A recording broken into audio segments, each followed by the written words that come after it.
Technocrat नहीं है, doctor नहीं है, इंजीनियर नहीं है और दूसरे पढ़े लिखे लोग नहीं है।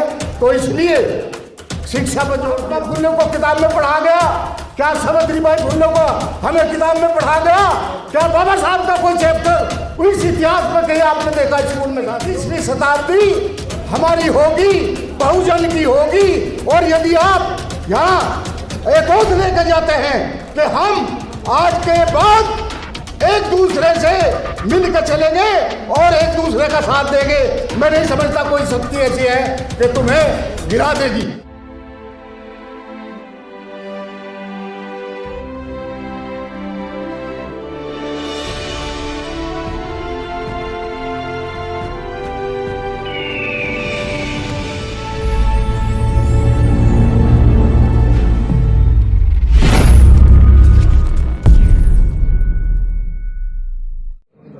काशीराम साहब ने कहा था, जैसे इन्होंने कहा अभी, वो सभी बहुजन को लेकर चले थे और उन्होंने ये कहा कि आप मांगने वाले नहीं, देने वाले बनिए।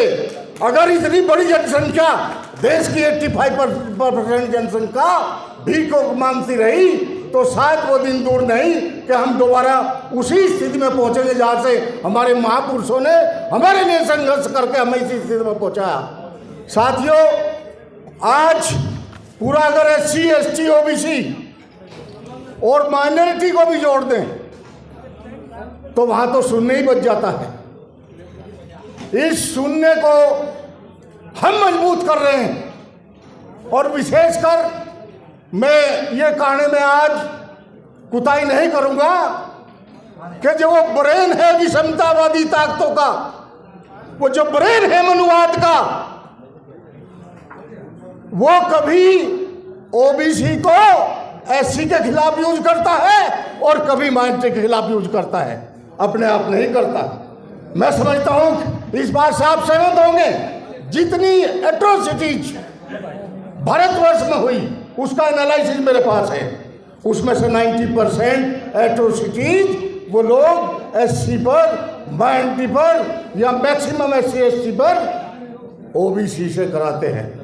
आपको समझने की जरूरत है। आप उनका हथियार बनकर काम करना जिस दिन बंद कर देंगे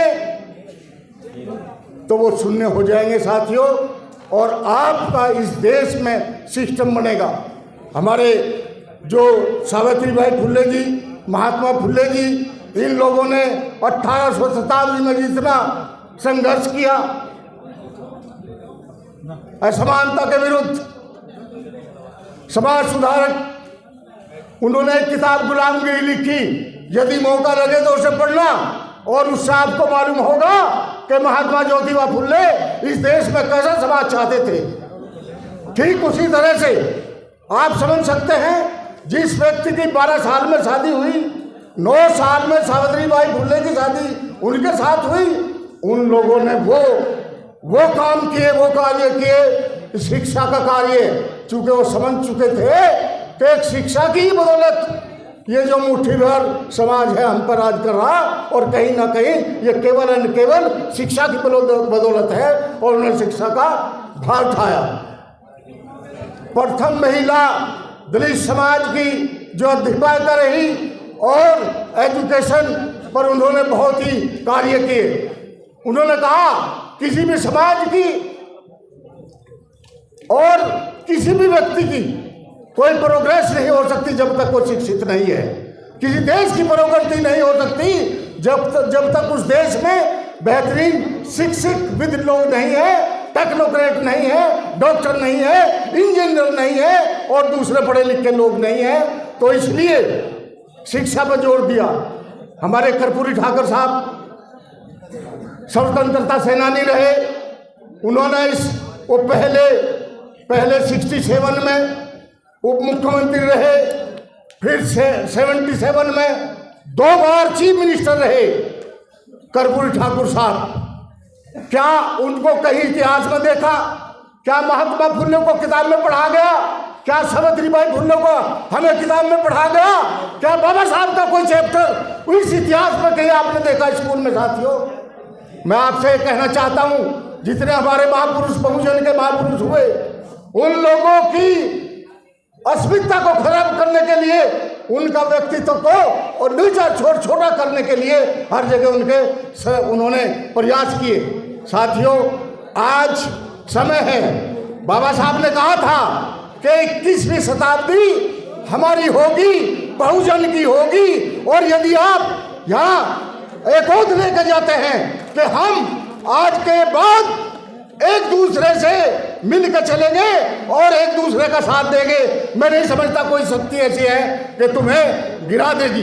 यदि कोई आपका राजनीति में जाए, सामाजिक काम हो, धार्मिक काम हो, आपको एक जगह एकजुट होना है। हम अपना माइंड अप्लाई करें, हम अपने समाज का देखें। आज आप देख रहे हैं कि 85% होने के बावजूद भी आज हम कहीं नहीं 52% को 27% में निपटा दिया और 35-40% को 22.5% में उनको जो है अलग कर दिया।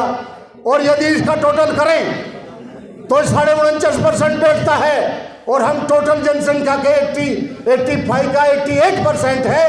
तो हमें बताए कि जो 51.5% है वो मजा ले रहा है, 15% मजा ले रहा है 51.5% का, और 90% लोग केवल 49.5%। और वो लोग कहते हैं हमें रिजर्वेशन मिला।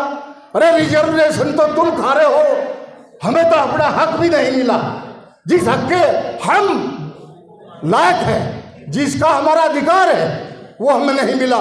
श्रद्धेय साथियों, बाबा साहब ने जो संविधान लिखा, इतनी यातनाएं झेलने के बाद सारा कुछ आपको मालूम है, कहने की बात नहीं है, लेकिन उन बाबा साहब का विदेशों में लोग इज्जत करते हैं। जिस यूनिवर्सिटी में पढ़ के आए, उस यूनिवर्सिटी में बाबा साहब का स्टेचू वहाँ के यूएस के प्रधानमंत्री ने कोलंबिया के गेट यूनिवर्सिटी पर लगाया। चूंकि 300 साल की हिस्ट्री में बाबा साहब से बेहतर कोई विद्यार्थी वहाँ नहीं आया। और यहाँ क्या होता है, हमारे बहुजन समाज के लोग बाबा साहब की मूर्ति तोड़ने का काम करते हैं। साथियों, आप भूल रहे, भ्रमित हैं, आप इस भ्रम को मिटा दीजिए। बाबा साहब इस देश के प्रथम कानून मंत्री बने और उधर देखिए बहुजन शक्ति की कमाल, उधर हमारे जोगिंद्र नाथ मंडल पाकिस्तान में पहले कानून मंत्री बने। साथियों, तो ये तुम्हारा विद्वता की बात थी। हम ये कहते हैं कि इस देश में अब जरूरत है इकट्ठा होने की, अपने हक हकूक की लड़ाई लड़ने की, अपने अधिकारों की लड़ाई लड़ने की। और यदि अभी भी नहीं जागे तो बहुत समय खराब है। आप सब शिक्षित हैं, सब नौजवान हैं, सब समझते हैं, और सब आप शिक्षित होकर के कम से कम आप इकट्ठे होने का काम करें। इन्हीं शब्दों के साथ, चूंकि काम बहुत विरक्तगण है, मैं केवल यही कहना चाहता हूं कि जब तक संविधान को नहीं बचाओगे, जब तक संविधान को नहीं बचाओगे, तब तक आपका कोई कुछ होने वाला नहीं है। ये दोबारा मनुवाद आ जाएगा जिसके तहत आप